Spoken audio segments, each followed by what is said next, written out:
Hello, welcome to Tales from the Bridge. My name is Tristan. I'm Hannah. And I'm Ryan. And we're going to kick things off with some honorable mentions for the letter O. This episode, it was my pick, and so we are going to be reviewing the movie Oxygen from 2021. It's going to be a little bit spoiler-tastic, guys, so I recommend if you haven't seen the movie, hit pause, watch the movie, come back and chat with us about it. And as always, visit our website, talesfromthebridge.com, or wherever you listen to your podcast. Leave us a review, rate the show, let us know what you think of the show, send us an email, any book or film recommendations. We would love to hear from you. And now, let's make our way over to the bridge.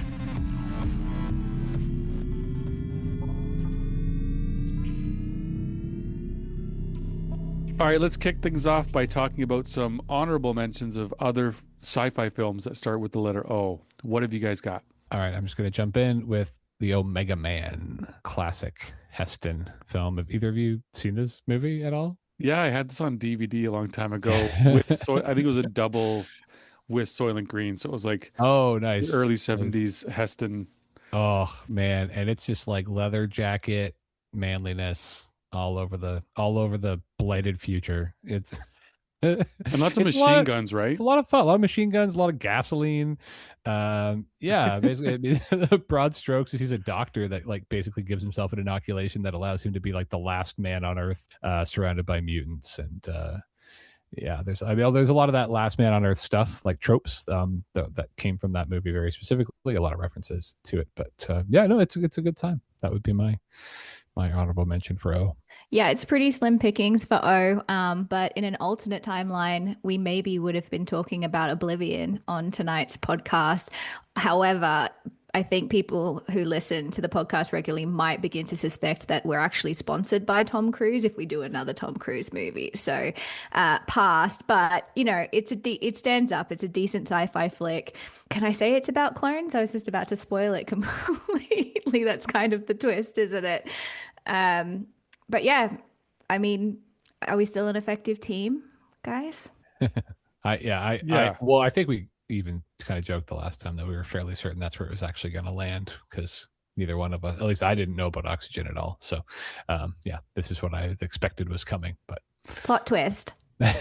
Well, when I was a kid, I watched a Sean Connery sci-fi film from 1981 called Outland. Did you guys ever see that one? I have not seen it, but I am familiar with it. Yeah, it's not really, really good, but it's a fun 80s science fiction film based on one of Jupiter's moons. He's kind of like a security guard dude, and there's lots of chase scenes and there's shotguns too. For some reason there's shotguns out in Jupiter. That was just a thing. I guess they didn't. I mean, maybe that is more realistic. You'd think that there's like lasers and all these different kinds of weapons, but no, it might just be a pistol and bullets. Outland, Sean Connery, 1981. Nice. Yeah, if For All Mankind is to be believed, yeah, it's just guns.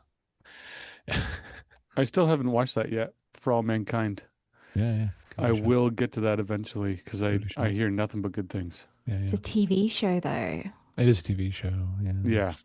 I know. Yeah. It's your kryptonite. Yeah.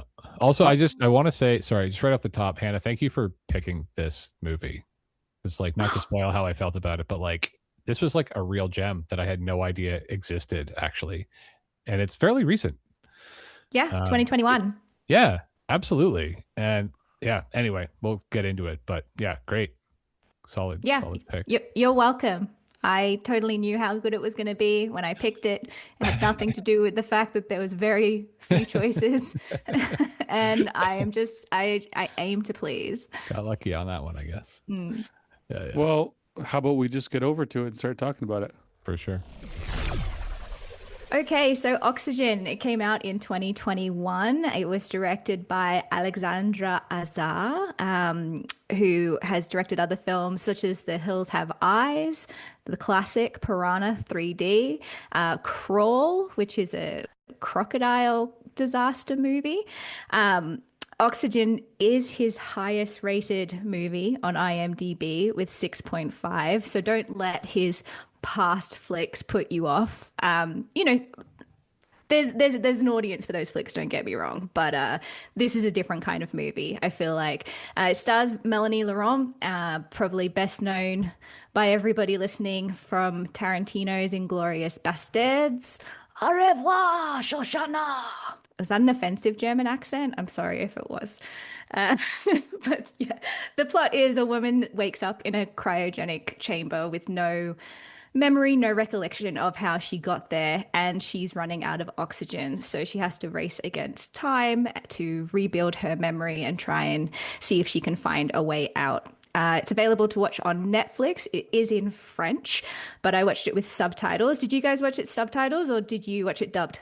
It defaulted to dub, but I switched to subtitles because I can't stand the offset, and I just really want. I love Melanie Laurent as well, and so like I really wanted to like hear her, and I'm glad I did. Great. Well, personally, I think subtitles is the way to go if you want to enjoy this movie to the full. It's much more effective with the subtitles rather than the dubbing. So it is a bottle film. It's set pretty much entirely in the one location in the cryogenic chamber that our lead character finds herself in. And a film like this can be really difficult to pull off, you know, like in the wrong hands, trying to keep the audience engaged with just the one location and also maintaining the tension beyond just like the original conceit of, you know, she's running out of oxygen. It can be a tough thing to do. And honestly, I think that this film was pretty successful. The film opens on Laurent's character waking up in the chamber and she's covered from head to toe in this kind of skin like material which she has to kind of burst out of so that she can have movement so that she can breathe. She's like cocooned in it, and it almost looks like she's at first you don't realize that it's not her skin, and it looks like she's tearing off her skin to get out of this cocoon, this sack. And it's a little bit body horror just to kick things right off. Like the movie really just hits the ground running. And then from there, she regains her movement, she gets her bearings, and we begin the journey of trying to figure out who she is, why she's in the chamber, and how she can save herself while the clock is running and her oxygen is running out. Within the pod, she has her very own Siri or Alexa. His name is Milou. And so our girl can interact with it and ask it questions. It has to be the right questions, though, to try and figure out how she can escape. And Milo is a very effective plot device in keeping things moving, keeping the pace going. And the director also uses flashbacks as well to kind of keep us locked in. There was some points that I felt like were a little bit tropey and a little bit predictable. I think as a fan of sci-fi movies, as soon as Milo says, by the way, I'm heading into spoiler territory, like right off the bat, guys, just warning. But as soon as Milo says, I don't recommend that you try and open the box, the chamber, the cryogenic pod, as soon as he says, don't do that, we're like, oh, she's in space. And at this point, we haven't figured that out. She thinks she might be buried alive. She thinks she might be in a hospital. So pretty much off the bat, I think most viewers would have, it was pretty predictable. It was kind of obvious.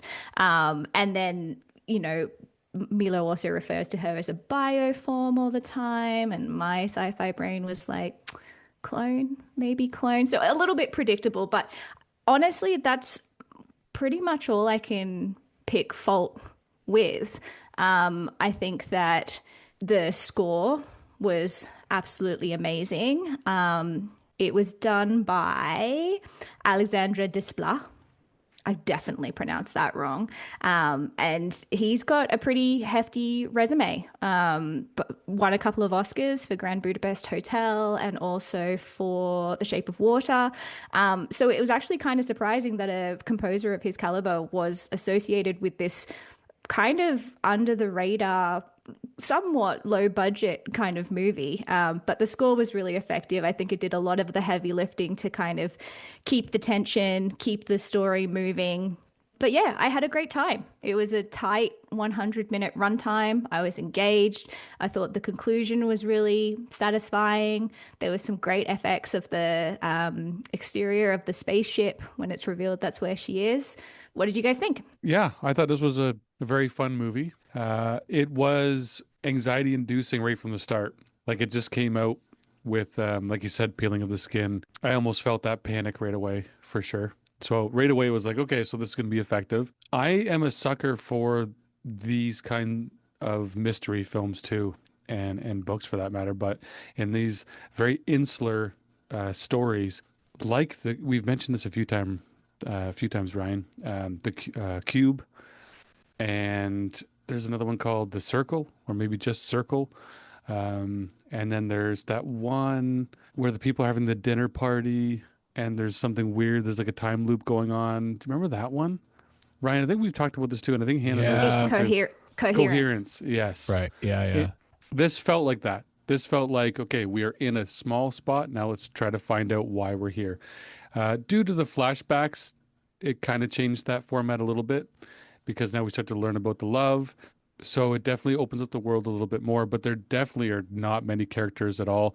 And that again added to the maybe a bit of the predictability where it was like, I wonder if these voices are actually other people because there's been no other people in this story. And then even with the character, I think it was Leo, her husband or partner, it just started to, when he grew sick, it just, I could tell in some way something was going to happen that was going to connect these two with now because it just showed him too often. Like, well, why do we keep having flashbacks if this guy has nothing to do with the story? So he's definitely got something to do with the story. And as we find out later on, he kind of does. But and that's another one of the twists. So I give a lot of credit to this film for having neat twists and multiple. There were a few times when I was like, I kind of thought that, but I didn't know for sure. So when it happened, it was like, yay, cool. So and Hannah already gave it up, so we can talk about that a little bit. But the fact that they're clones, cool twist, kind of predictable, but still, I liked how they did it.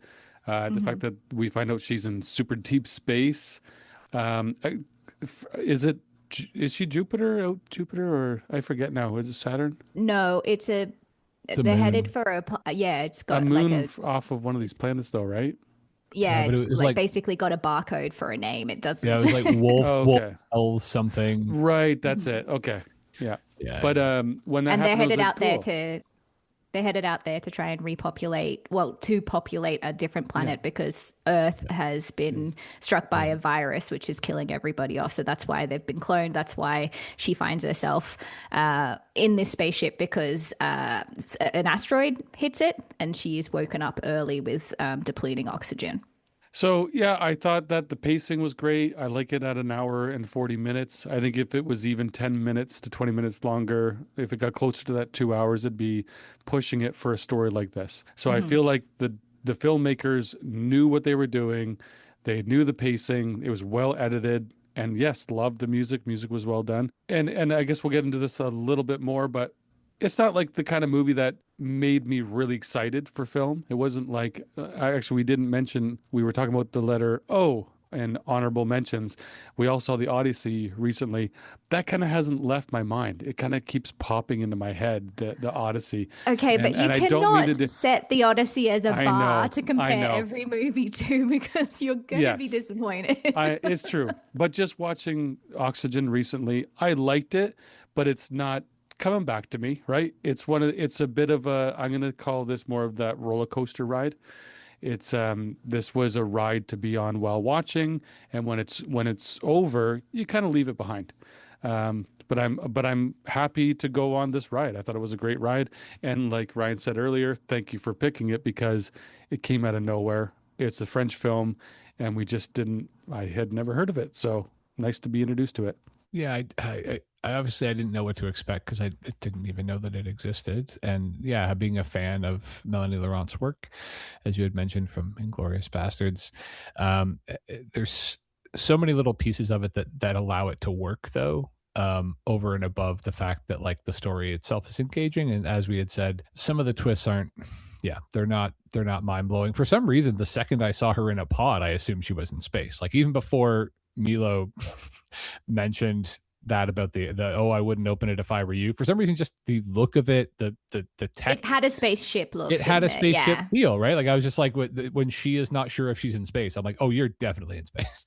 but again, like even for that, even for the point at which where they kind of string you along we're like, okay, something's happening with the virus, and maybe she is fleeing Earth, but why doesn't she remember? And then it all sort of comes and clicks together. Like, I think even if you set aside the fact that like a lot of those twists didn't super land, the performance alone, the sound design, actually, like, yes, the music was great, but the sound design, I think, like you said right from the very beginning, when she's tearing through that bio webbing or whatever it is they call it, every little movement, every movement of the, like when the needles come out, the little arm that comes out is terrifying, and you're just sort of like feeling like you're trapped in there with her the entire time. Not to mention the fact that, like, could you imagine having to shoot this thing with, like, to spend however many hours she spent with a camera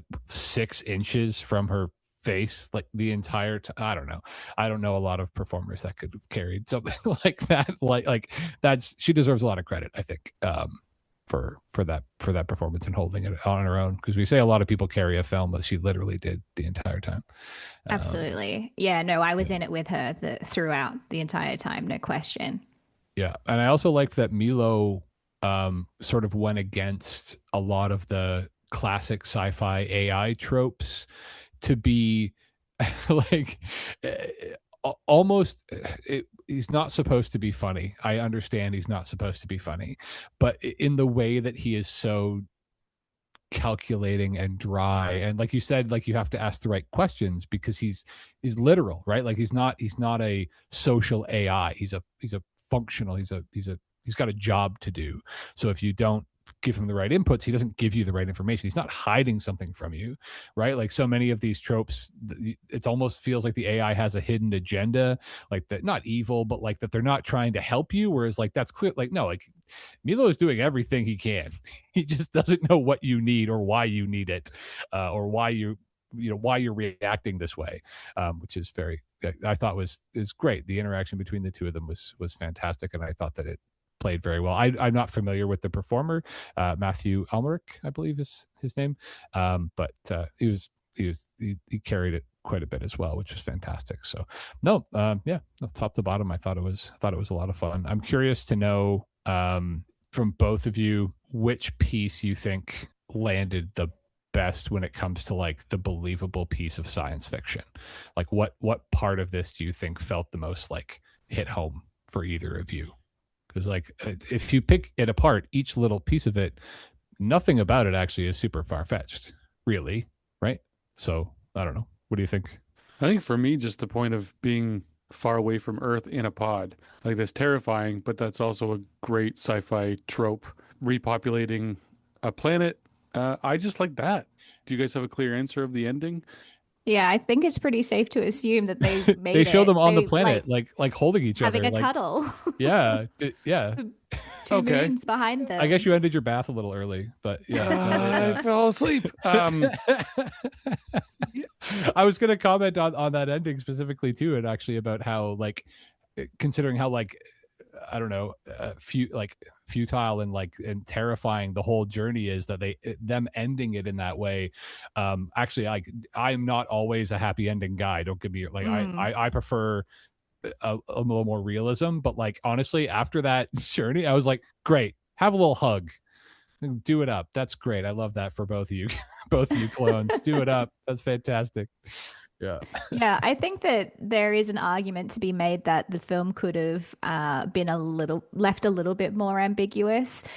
We were spoon fed all the answers quite a bit at the end, and so we were definitely handheld, and maybe they could have had a little bit more faith in the audience that we would have got there on our own, that not everything had to be told to us. But I didn't feel any resentment about it. I didn't do an eye roll when I saw them on the planet together. It was I would have been satisfied without that final scene of them on the planet. I think it really landed the way that she was down to like her last couple of minutes of breath, and the solution became clear because she asked the right question, and I really liked that. I thought that stuck the landing, so I didn't need that last scene. But I also am, I don't need everything to be a puzzle, that's left open for interpretation. Like Tristan said, like maybe this isn't a movie that's going to be a classic and stand the test of time, but it definitely was a really enjoyable hour and a half of my life that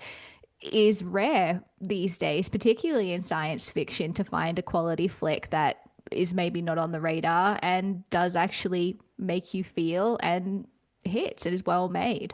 I think that one thing in particular that really stood out for me was as an effective piece of storytelling was our relationship with the pod. And considering like the majority of the movie is just in this pod, but as the movie progresses, we as an audience have a different relationship with it. At first it's a coffin. It feels like a coffin. And then as the movie progresses, it starts to feel more like a prison. Then we find out more and it starts to feel more like a laboratory or a medical room. And then towards the end it becomes something closer to a lifeboat. And I just really like how, without even making any dramatic changes to the set, we felt differently about it as the audience. I thought that was really effective storytelling. Yeah, and to not feel like I'm getting bored with what is essentially like a 3 by 6 foot set is pretty incredible. And honestly, I think the part that really actually did like jar me was when he turns off the UV filter. Yeah, And that was the jump scare of the movie, wasn't it? It wasn't even, it's not even the corpse. It's the image of that ship. And like you really like, you're like, oh, okay, they're in space. But then you get that like boom, full shot of the ship and the black. And it's just like, that was incredible. I thought that was so well done. And like for the first time, it's like all you've wanted to do is get out of this thing, and then all of a sudden you see what's out there. You're like, oh, actually, nope. I'm just gonna stay. Thank you. I'm gonna stay behind this glass. I feel so safe behind this glass, right? Like, I take it back. Yeah, no, I thought that was very, very effective. Yeah, really, really well done. And then, then the like unfolding realization of how many of them that there are, and that she can like actually kind of start looking through, and like that was a little creepy too. I'm like, what's she gonna find in some of the other pods? I don't know. Anyway, yeah, and then the reveal with him finding her partner, and the scar, and and I don't know, is it that at that point where she asks the question about how old she is, or like it's around there, right, where she finds out that she's only whatever. Yeah, I think that's where she starts to old, connect it. Yeah, right. Going back to your question, Ryan, about the part that kind of like resonated with me, it's probably not even that much of a sci-fi element, but I think that we have to kind of acknowledge that, the movie was released in 2021. It was filmed in 2020, right amongst the pandemic. It covers storyline of a virus basically overcoming the earth, and for humans to find it necessary to try and repopulate a different planet. And so I think that theme is so relatable. It resonated. It made sense. It was like, yeah, in this time, I could see this as being a viable plan to keep things going as a species. And I wonder if maybe a little bit of the reason why it did fly under the radar. Maybe in 2021, we weren't really ready to be confronted with a movie that's so, so of the current day. We didn't want to watch Contagion again, Yeah, no, that's a really good. I didn't actually even think kind of about the cultural backdrop of when it came out. That's a really good point. And it actually makes me, I guess, maybe even a little happier that the ending is the way it is. I guess that there's like, we needed that. It's hopeful, right? Yeah. You get that hope at the end of it, which you aren't expecting necessarily, and probably yeah, would but have they're actually actually dead though, right? Like they are actually dead. Tristan, but they live on. Bummer, man, bummer. I know, but Earth is dead, and the original people are but dead. Humanity will go on. And she lives as that person. She lives as that person. With their memories, and exactly. Yeah. Oh, come on, man. You didn't. Glass half empty kind of guy over here, huh? Man, oh man. Old man. What's your hot take then, Tristan? if I was to have a hot take, I would. This is going to make me sound like an old man too. There were too many strobe flashes for me. There, especially like the beginning, and then there were many parts throughout the film, like lots of lights doing stuff. And I think it's just my old manness going like, "Oh man, hold steady on the camera there." Well, maybe it was just the resolution on your phone that you were watching it on in the bath. Maybe No, that was the I didn't issue. watch it in the bath or on my phone. I watched it on the TV and my laptop. But no, no hot takes. Just a few quick flashes that were like hard to. I had to close my eyes. You mentioned a couple of movies earlier, The Cube, Coherence. What do we think is an ideal pairing, a double feature for this movie? I actually had Moon as my double feature, just with Oh, the interesting. Yep, well I thought the same isolation thing actually. Yeah. piece, and then again, because we just spoil everything, the clone piece as well. There's a bunch of different threads through it.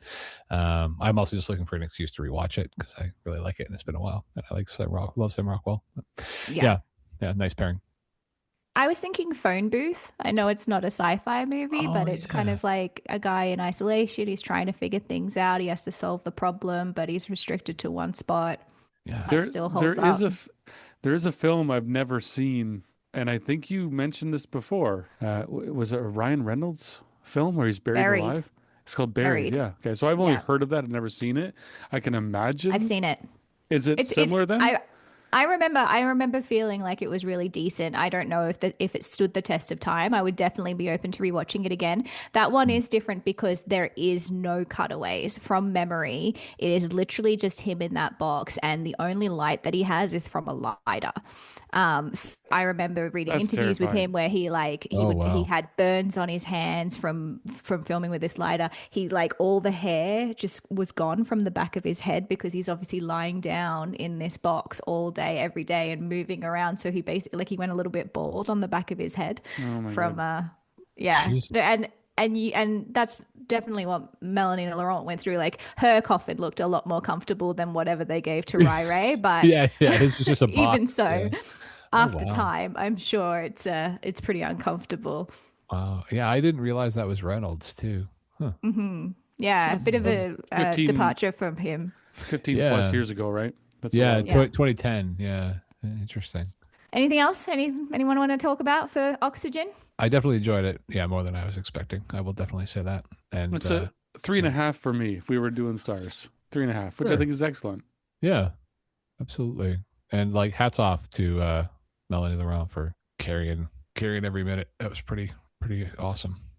Amazing. And if you enjoyed it, then you'll be happy to know that the director is currently working on Crawl 2. So keep an eye out for Sweet. that. Probably Here's the not thing in though, I theaters. have Probably straight to streaming.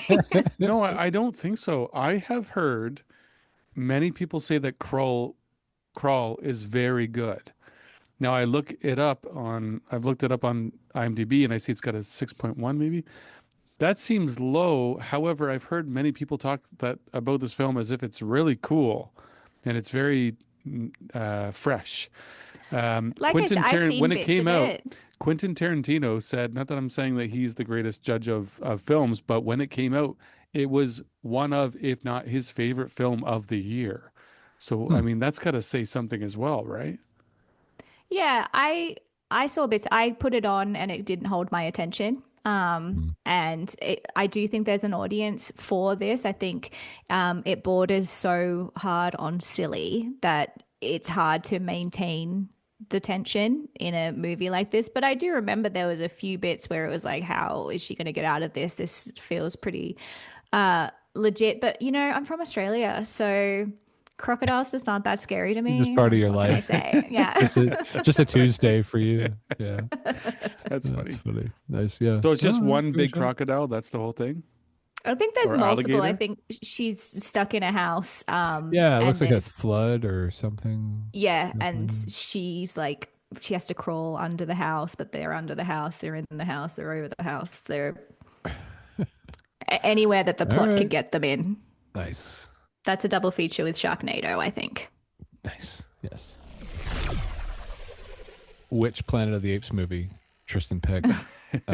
For That's a great segue. I knew Hannah. Oh man, that was great. I could have done a Hannah impression actually. Okay. So then Sympathize with it it. is my pick, and it is the letter P. But I will not be picking a Planet of the Apes film. However, I'll be picking Hannah, several Planet of the Apes films. Three. I Planet will of be the Apes picking film. all of them, plus the right. TV show and the animated Wow. series. You know what? Before I even find out what you picked, I got hats off to your restraint there, sir. I would Yeah, have bet okay. money on it. So my pick is going to be Possessor from 2020, directed by Brandon Cronenberg, Oh, the Torontonian director, son of David Cronenberg. This is going to be a pretty brutal film, guys. It's dark, it's heavy, it's violent, it's twisted, it's weird, it's everything I like about a good science fiction movie. It's everything I like about a good Whoa. film in general. So this is it's gonna be a bit dark, What the hell? but it's yeah, this is going to be a real departure for me. These are movies that I actually avoid because body horror is just not for me. okay. So I'll do it for the pod. Okay, so Escape from okay. the Planet of the Apes is Wow. All right. I mean, I'd like to tell you you'll be happier about Q, but you won't be. But for a different reason. So well, Cube's violent, no, but it doesn't. Q. Oh, Q. I got Q. Oh, All right? I you want got to hear Q. complaints about P. All right. I don't want to hear it. I want to hear it. I really liked Infinity Pool, and I look at He had some IMDb. critical acclaim for sure. It's Infinity Pool was wonderful. Like I thought it was so wicked and cruel, and it's just a dark, amazing film. So weird, just made me feel all kinds of weird feelings, which good art should do. And I see that it has a 6.0 on IMDb, and that's disappointing to me because I thought it was wonderful. That So surprises me because I yeah, haven't seen it, but I had heard a lot of critic acclaim. Like people really, there was a buzz about that movie, but it's maybe a it was great film. divisive as well, you know, maybe I it think so. split people's opinion. Yeah, I think it's. I mean, think about it. It's not. We've got. I mean, the last name of the filmmaker is Cronenberg. It's going to be weird. It's different. Like I love David Cronenberg films for how weird and original they are. His son is doing the same thing, and his son is going probably an extra step further when it comes to a little bit of the violence and the wickedness of some of the plot. So I loved Infinity Pool, and I really liked Possessor. I don't know which one I like more, but according to IMDb, Possessor is a 6.5, which is the same as Oxygen. Mhm. And it's also, it came out in 2020, which is close to Oxygen 2, which was 2021. So we're about in the same area here for what we've chosen for the last couple of films. So I hope Yeah. you guys like this one. It's going to be dark, and yeah, hopefully not too heavy for everyone, but I do look forward to watching it. And if you want to watch some Planet of the Apes, so we have something to balance this out during the conversation. I'm not going to complain. Beneath the Planet of the Apes would be my personal favorite.